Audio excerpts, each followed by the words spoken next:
যে রসুল আকরাম সাল্লাল্লাহু তাআলা আলাইহি ওয়াসাল্লামের উসিলা দিলে লা মকানের খোদা কুদরতি অন্তর ঠান্ডা হয়ে উনি বান্দাদের দোয়া কবুল করেন। উচ্চস্বরে বলুন সুবহানাল্লাহ। সেই রসুল আকরাম সাল্লাল্লাহু তাআলা আলাইহি ওয়াসাল্লাম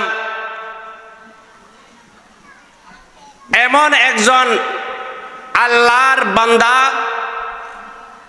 সাহাবীর উসিলা নিয়ে আল্লাহর দরবারে ফরিয়াদ করছেন, বারি এলাহি সিদ্দিক আকবরের উসিলায় আমার গুনাহগার উম্মতদেরকে তুমি মাফ করে দাও। উচ্চস্বরে বলুন সুবহানাল্লাহ। যখন মাওলা আলী রাদিয়াল্লাহু তাআলা আমার সিদ্দিক আকবর রাদিয়াল্লাহু তাআলা আনহুর নূরানি দেহ মুবারক, বডি মুবারক কবরের মধ্যে রাখতেছেন, কবরের মধ্যে রাখার সময় আমাদের দেশে আমরা বলি বিসমিল্লাহি ফি সাবিলিল্লাহি ওয়া আলা মিল্লাতি রাসূলিল্লাহ। উচ্চস্বরে বলুন সুবহানাল্লাহ।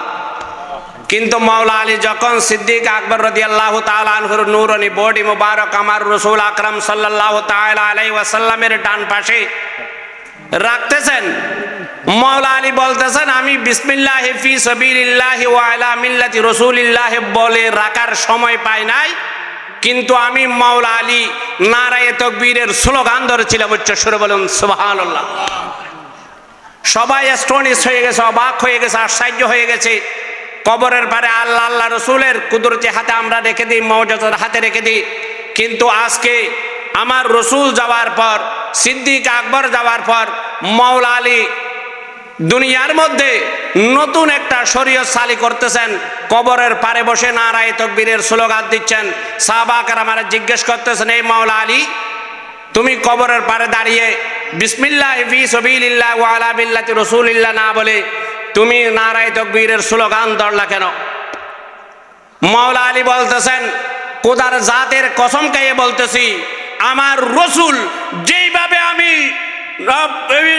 দুনিয়ার মধ্যে আমার রসুলকে মুআজিজার বডি দেখেছি, নবুয়তের বডি দেখেছি, মুআজিজার শরীর দেখেছি, খোদার কসম আমার রসুল সশরীরে সিদ্দিক আকবরের রওজা পাকের মধ্যে উপস্থিত হয়েছেন। উচ্চস্বরে বলুন সুবহানাল্লাহ।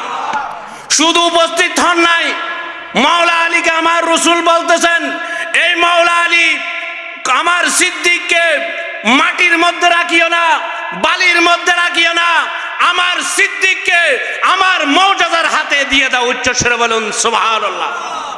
যখন মাওলা আলী রাদিয়াল্লাহু তাআলা সিদ্দিক আকবর রাদিয়াল্লাহু তাআলা আনহুকে আমার রসুলের মুআজিজার হাতে দিয়ে দিলেন, আমার রসুল বলতেছেন, এই মহান রব্বুল আলামিন হাকামুল হাকিমিন, জগতের মানুষ, আমি রসুলের আপনার হাবিবের উসিলা দিয়ে তোমার দরবারে দোয়া করেন, আমি আজকে একজন এমন হাস্তি পেয়েছি, এমন একজন বান্দা পেয়েছি যিনি আফজালুন নাস বাদাল আম্বিয়া, আমার রাতের সাথী, দিনের সাথী, হেরার সাথী, খাওয়ার সাথী, নামাজের সাথী, আমার যুদ্ধের সাথী, সিদ্দিক আকবরের উসিলায় আমার সমস্ত গুনাহগারের উম্মতদেরকে তুমি ক্ষমা করিয়ে দাও। উচ্চস্বরে বলুন সুবহানাল্লাহ।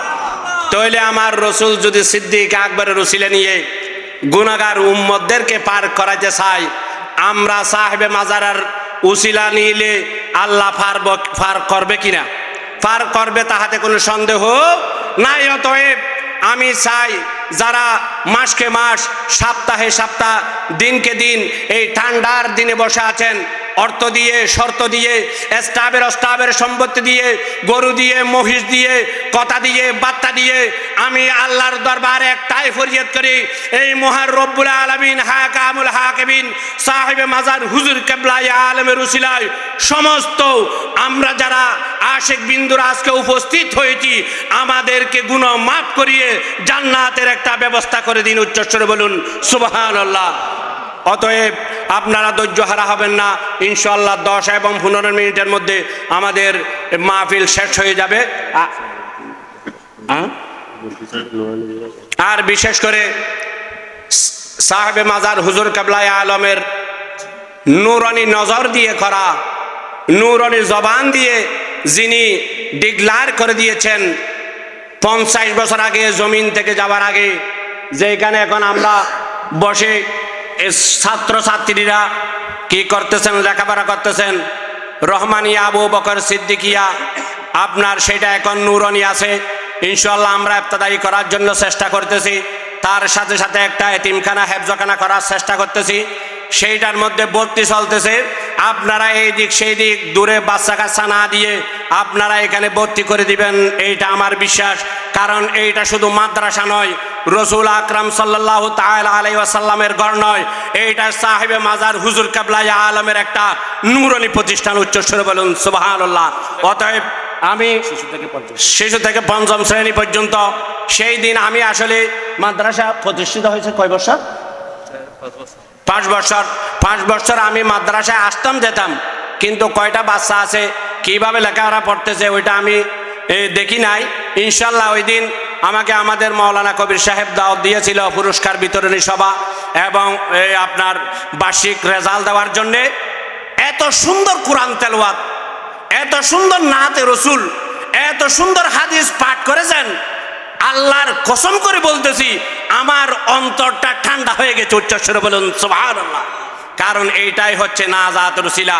এইটা শুধু মাদ্রাসা নয়, যেই সমস্ত মাদ্রাসাদের মধ্যে আউলিয়া কেরামদের নজর থাকে, সেই মাদ্রাসাগুলোর ছাত্ররা যথাযথভাবে দ্বীনের জন্য কাজ করে যেতে পারে।